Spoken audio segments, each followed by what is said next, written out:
Assalamualaikum warahmatullahi wabarakatuh. Hai anak-anakku kelas 4, bagaimana kabar kalian? Semoga kalian selalu sehat dan terus bersemangat. Pada pertemuan kali ini kita membahas tema 3 subtema 3, yaitu ayo cintai lingkungan di pembelajaran yang kedua.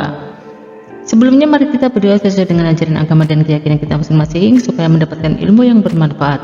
Berdoa dimulai. Selesai, langsung saja kita ikuti video pembelajaran ini sampai habis dan jangan di skip. Pergi ke pasar. Pulang sekolah, Udin, Lani, dan Beni berkunjung ke pasar. Beni ingin membeli sapu ijuk titipan ibunya. Hari itu pasar terlihat ramai. Mereka masuk ke bagian dalam dan mencari penjual sapu ijuk. Tak berapa lama, Udin menutup hidungnya. Ia takut menahan bau menusuk yang datang dari sampah yang berantakan di pasar. Lani dan Beni juga ikut menutup hidung mereka. Untungnya penjual ijuk segera terlihat. Mereka segera mendatangi dan membeli sapu ijuk. Beni, ayo kita segera pergi dari sini. Aku sudah tidak tahan dengan baunya, bisik Udin. Iya Udin, ayo kita segera pergi, sahut Beni. Mengapa baunya bisa seperti ini teman-teman? Tanya Lani. Sepertinya keadaan ini karena banyak sekali sampah yang tidak dibuang di tempatnya sehingga baunya busuk. Aku khawatir pembeli bisa sakit. Wah, kalau seperti ini terus-terusan bisa-bisa nanti terjadi banjir karena aliran air tidak lancar, keluh Udin. Apa yang harus kita lakukan ya teman-teman? Salah satunya kita harus membuang sampah pada tempatnya, jawab Beni. Mereka tidak ingin hal seperti ini terjadi pada lingkungan pasar. Hari ini Lani, Beni, dan Udin mendapat pengalaman berharga. Berdasarkan fact di atas, jawablah pertanyaan berikut. Apa yang terjadi di lingkungan pasar? Lingkungan pasar sangat kotor dan berbau.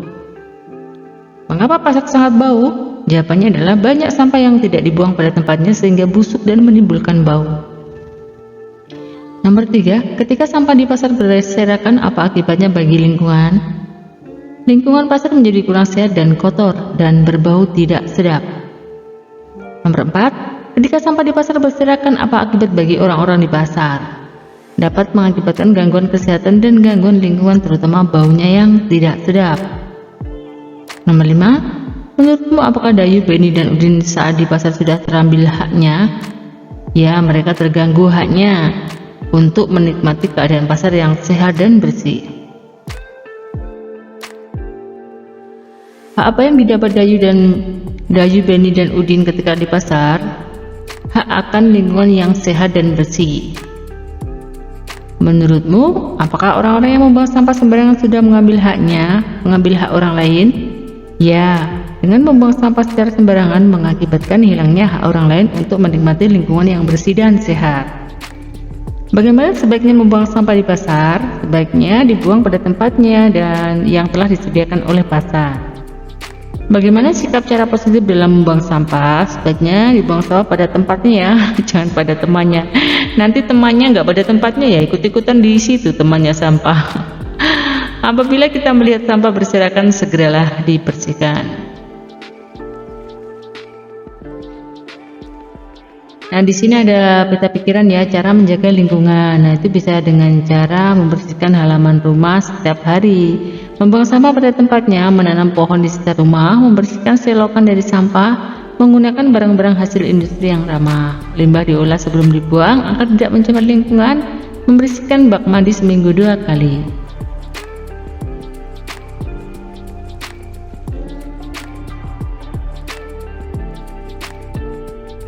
Amatilah gambar montase berikut ini.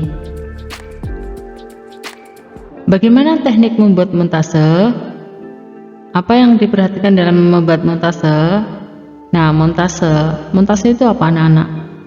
Nah, pengertian montase menurut Kamus Besar Bahasa Indonesia yaitu komposisi gambar yang dihasilkan dari campuran unsur dari berbagai sumber. Pada perkembangannya, montase yang semula terbatas pada karya 2 dimensi, sekarang telah merambah kepada karya 3 dimensi. Karya montase ini juga kurang dikenal oleh kalangan umum karena bentuk karyanya masih mempunyai kemiripan dengan seni lukis, seni kriya, seni patung, sehingga jenis karya ini dianggap sebagai salah satu dari jenis karya tersebut.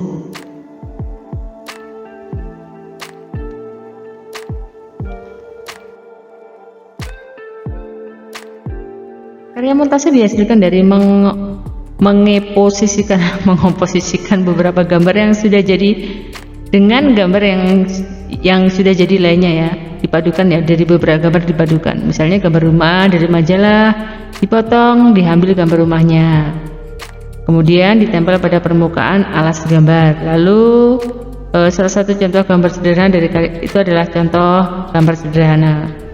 Montase dua dimensi dianggap seperti karya lukisan karena materialnya terdiri dari gambar-gambar yang sudah jadi dan hanya karena dipotong-potong lalu dipadukan sehingga menjadi satu kesatuan yang ilustrasi. Montase di samping dibuat dua dimensi juga tiga dimensi. Montase tiga dimensi berbentuk setting. Apakah fungsi montase? Yaitu pada benda sehari-hari karya tersebut dapat digunakan sebagai bahan dekorasi. Fungsi edukasinya membantu mengembangkan daya pikir, daya serap, emosi, estetika, dan kreativitas. Fungsi ekspresi yaitu menggunakan berbagai bahan dan tekstur dapat membantu melejitkan ekspresi. Fungsi psikologinya menuangkan ide, emosi, menimbulkan rasa puas, kesenangan sehingga dapat mengurangi beban psikologis. Fungsi sosial menyediakan lapangan kerja. Bagaimana cara membuat montase? Siapkan alat dan bahan. Cara membuatnya: potong gambar-gambar, reproduksi potret dari majalah, poster, kalender, dan lain-lain, mengikuti kontur gambar atau potret tersebut.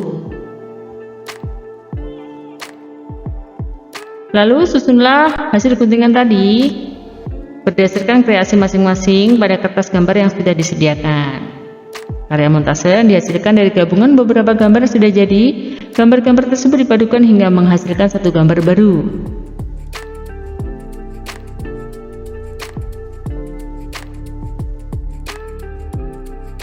Nah, di sini proses detailnya ya. Cara membuat montase, mulai alat, bahan, dan langkah-langkahnya seperti ini. Jadi gambarnya tinggal ditempel-tempelkan di atas buku gambar putih ini ya, tinggal ditempel-tempelkan saja dari perpaduan dari beberapa gambar.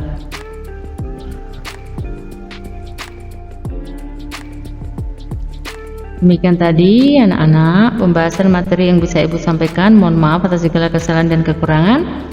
Sampai jumpa pada video pembelajaran berikutnya. Ibu akhiri, wassalamualaikum warahmatullahi wabarakatuh.